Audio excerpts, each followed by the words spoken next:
દિવ્ય આરતી દર્શન થકી પ્રકાશનો જીવનમાં સંચાર કરી ઘંટારવની ધ્વનિ ઉર્જા થકી મન મતિ પવિત્ર કરી લીધા બાદ હવે આપણે જઈએ ગણેશજીના દર્શને, જેના માટે આપણો પડાવ છે રાજકોટ, જ્યાં વસે છે વિઘ્નો હરી કાર્ય સિદ્ધ કરનારા સિદ્ધિ વિનાયક ગજાનન મહારાજના આ મંદિર સાથે ભક્તોની અતૂટ શ્રદ્ધા જોડાયેલી છે।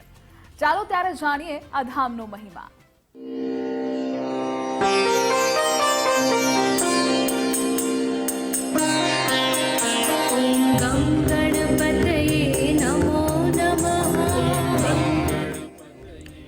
हिंदू धर्म में कोई पण धर्म कार्य शुभ कार्य की शुरुआत प्रथम पूजनीय देव गणेश जी ना पूजन थी थाय छे।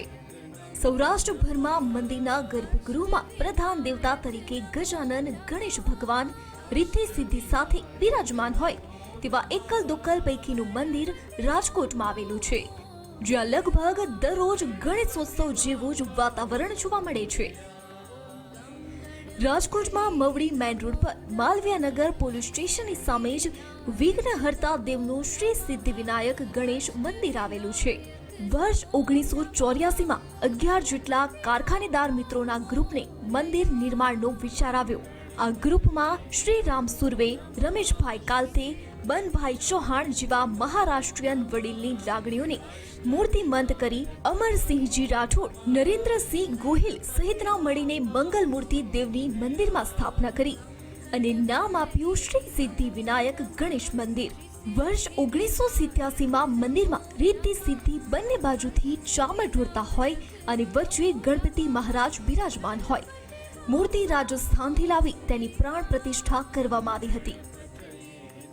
जे आजथी 30 वर्ष पहला तेओने एवुं आवेलुं याद के भाई आपणे गणपतिनुं मंदिर जे राजकोटमां क्यांय होતું નથી, હોય છે પણ બીજા મંદિરની સાથે, તો આપણે એ લોકોની વડીલોની લાગણીને મંત્રમુગ્ધ કરી 10 જેટલા કારખાનેદાર મિત્રોનું ગ્રુપ મળી અને આજથી 30 વર્ષ પહેલાં મંદિરમાં ભગવાનની મૂર્તિની સ્થાપના કરી અને લગભગ 1987 પહેલાં ભગવાનની મૂર્તિ રાજસ્થાનથી મંગાવી પૂરા વાજતે ગાજતે 51 ગરબી મંડળની બાળાઓને લઈ આવી અને અહીં તેમની સ્થાપના કરેલ છે।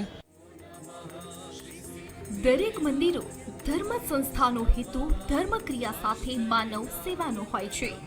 એ જ રીતે આ મંદિર દ્વારા પણ છેલ્લા 20 વર્ષથી જરૂરિયાતમંદોને નિહારનો સામાન નિઃશુલ્ક આપવામાં આવે છે।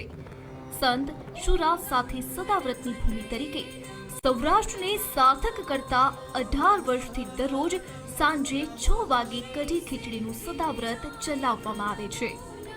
મંદિર ટ્રસ્ટ દ્વારા ભક્તો માટે દીપમાળાનું વિશેષ આયોજન કરવામાં આવ્યું છે। મંગળવારે વિશેષ પ્રસાદીનું આયોજન કરવામાં આવે છે। દર મંગળવારે અહીંયા ગાયત્રી યજ્ઞ પણ થાય છે મંદિર તરફથી। આવી ઘણી બધી પ્રવૃત્તિઓ અને નિહારનો સામાન, જેને અંતિમ ક્રિયાનો સામાન ઘણા વર્ષોથી 30 થી 35 જ્યારથી મંદિરની સ્થાપના થઈ એ સમયથી નિહારનો સામાન પણ એ ફ્રી ઓફમાં 1 રૂપિયો લીધા વગર આપવામાં આવે છે। આ બધી મંદિરની ઘણી બધી પ્રવૃત્તિઓ છે અને બહુ પૌરાણિક મંદિર છે અને આવી મૂર્તિ લગભગ ગણપતિ દાદાની ક્યાંય હોય નહીં, પણ આજે ઘણા વર્ષોથી એ સમય દરમિયાન અહીંયા ગણપતિ દાદાની મૂર્તિની પણ આ સ્થાપના પ્રાણ પ્રતિષ્ઠા કરવામાં આવી શાસ્ત્રોક્ત વેદોક્ત વિધિ પ્રમાણે અને 8-10 વર્ષથી હું પણ અહીંયા સેવા પૂજા આપું છું અને ગણપતિ ઉત્સવની અંદર ઘણા બધા અહીંયા કાર્યો પણ કરવામાં આવે। ચોથના દિવસે દરેક ભક્તો પોતાના ગણપતિની મૂર્તિઓ લઈ આવે, મંદિર દ્વારા બધી પૂજાઓ કરાવવામાં આવે અને ગણપતિ ઉત્સવમાં ઘણા બધા પ્રસાદ અન્નકૂટની પ્રસાદી હોય છે એક મંગળવાર દરમિયાન અને દરેક ભક્તો નવા વસ્ત્ર ગણપતિ દાદાને 10 દિવસ ધરાવવામાં આવે છે અને 10 દિવસ સવાર અને સાંજને દીપમાળા પણ અહીંયા અમે અવારનવાર આ સિદ્ધિ વિનાયક મંદિરના દર્શન કાજે આવીએ છીએ। અહીંનું વાતાવરણ પ્રફુલ્લિત હોય છે અને શાંત હોય છે। વિઘ્નહર્તાના દર્શન કરવા માત્રથી વિઘ્ન દૂર થાય છે। દર મંગળવારે અમારે ચાલીને આવીએ છીએ, અમે 4-5 લેડીઝ સાથે આવીએ છીએ ચાલીને। પછી ઘણા બધા ભક્તો અમારી સાથે ચાલીને આવવા માટે તૈયાર થયા છે। અમે અમાસના દિવસે કે કંઈ પણ આપણે મોટો તહેવાર હોય ત્યારે દીપમાળા અમારી હોય છે અને દીપમાળામાં અમારી ઘણી બધી સેવાઓ હોય છે, પ્રસાદની બધું હોય છે। અહીંયા ઊંધા સ્વસ્તિકનું વધારે મહત્ત્વ છે। ઊંધો સ્વસ્તિક કરવાથી બધાની મનોકામના પૂર્ણ થાય છે। મનોકામના પૂર્ણ થયા પછી સીધો સ્વસ્તિક કરે છે।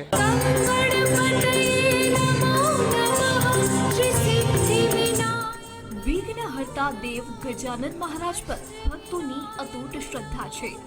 મંદિરમાં ઊંધા સ્વસ્તિકનું વિશેષ મહત્વ જોવા મળે છે. ભક્તો ઊંધું સ્વસ્તિકનું નિશાન બનાવવાની માનતા રાખતા હોય છે અને મનોકામના પૂર્ણ થયા બાદ સીધું સ્વસ્તિકનું નિશાન બનાવી માનતા પૂર્ણ કરે છે.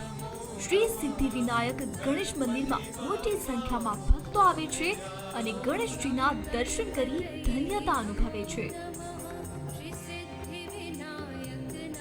ગૌતમ ભેડા, રાજકોટ, ગુજરાત ફર્સ્ટ.